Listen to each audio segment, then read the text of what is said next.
and there are a limited number. Here's another one, War Wasp Hive.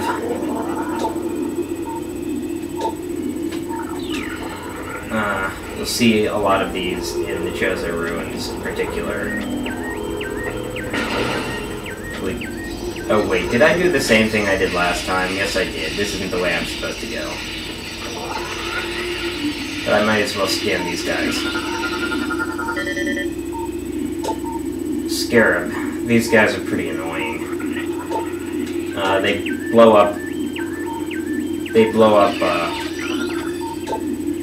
on contact. And one won't do much damage, but you don't see one, you see a whole bunch, so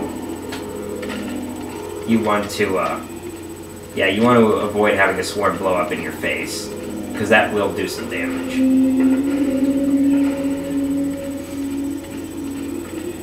But yeah, I think in the last recording I said this, and I'll say it again, so you guys can hear it.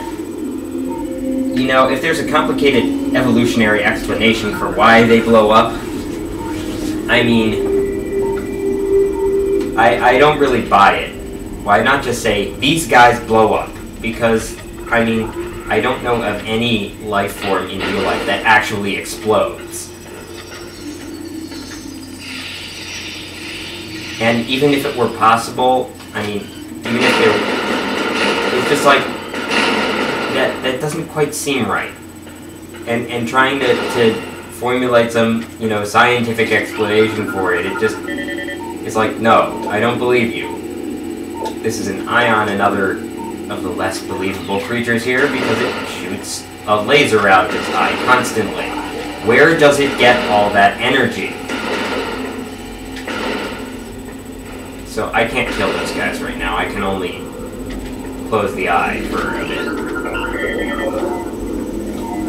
Here's another Chozo lore entry. We Chozo are departing now, after so many years in peaceful seclusion here on Talon 4. When we came, this place was a refuge for our spirits, a civilization built from native materials, bereft of the trappings of our technology. We were linked to the land here, kindred to the plants and animals, far away from the machines we had become so dependent on. And so we leave it now, pristine, a testament to the mortal forms we no longer need. We have drawn the veils of time and space aside, and are withdrawing beyond the illusion. But we will never forget this, the most sacred of our homes, and we will remain ever watchful. So apparently the Chozo have learned to get away from their bodies somehow and still exist. Unusually high concentrations of poison identified in tree leaves. That's not good. So the hint system, the game's nice here. It has the hint system tell you that there's a save station right here. Save station. Yeah, so just so that you don't, like, pass it by. You'll get attacked from two places here. On the ground, beetles will attack you, and in the air, War Wasps will. And I did scan a War Wasp hive, but I haven't scanned the things themselves, so I'm going to do that. These guys hit you by ramming into you. And as long as there are hives, they will keep coming out. And unfortunately, I can't bust the hives right now.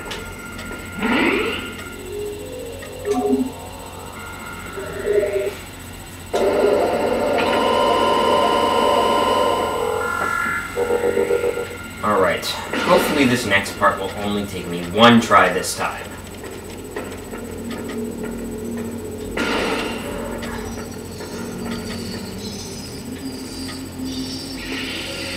Yeah, the Scarabs are pretty... Even if you can't see them, you'll be able to hear them.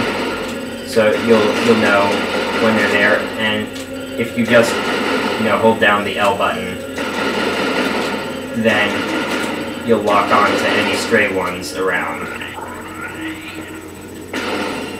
That way you can avoid, you know, a bunch of them blowing up. Just because you didn't see them. Uh-oh. Yeah. I really don't like bees or wasps or hornets or anything like that. In real life, those things just really bother me.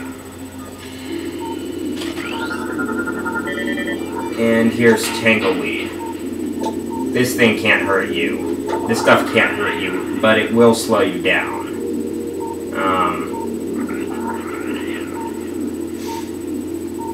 So, yeah, you can shoot it to get it to retract it to the ground for a few seconds. It'll come back up. There are a couple of power-ups here, neither of which I can get. There's also access to something else useful. I can't get that either.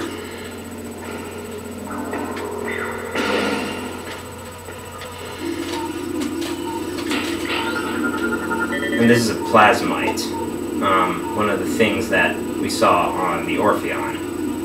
Small insect capable of storing and releasing thermal energy.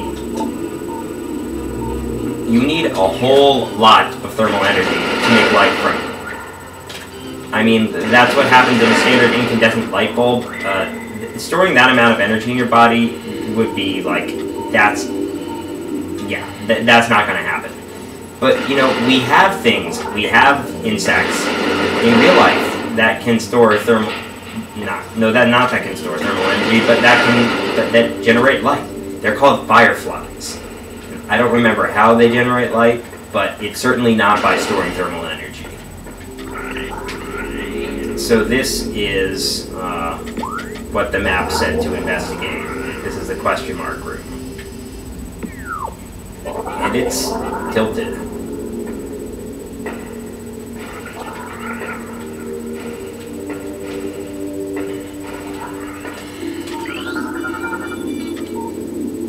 Drainage possesses traces of high-level toxins. Oh yeah, toxins. That stuff is poisonous. You could say, well, how is it, that, Samus isn't breathing it in, or touching it, or drinking it, so how is she getting poisoned?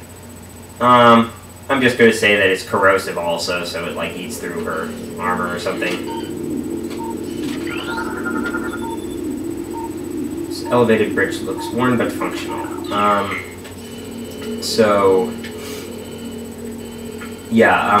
That thing on the left of the screen is very handy. It will tell you when there is a hazard nearby, and it gets higher and eventually says warning as you get close to it. There's also a sound that will play, a tone, that thing. So yeah, pay attention to that exclamation point thing. Mechanical device appears to be inactive. Life forms detected within hollows of the machine. It appears this item can only be reached by using the elevated bridge. Thank you, Captain Obvious. And now I can't use the elevated bridge.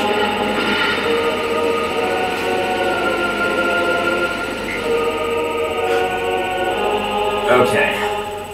This is the first... Yeah, besides that.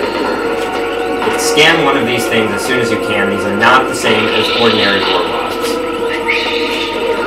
And they will give you a separate scan entry if I can get them. Alright, this is a Ram War Wasp. It circles you and then runs into you. Like that. Radar is your best friend in this battle, because War Wasps will only attack. They'll always pause before they attack. Okay, scan under the water once the thing opens up and you hear that buzzing noise. Or that, whatever. Because this is another scan. Both of these scans are one-time scans. This tells you to shoot the access ports. Unfortunately, scanning it takes up enough time that you can't do that. It's better to scan it earlier rather than later, because then if you don't manage to shoot it, then the phase of the battle that you'll be facing again will be an easier phase. Now I'm shooting. Another thing, you want to stand at the lower side of the platform, because this is what killed me several times.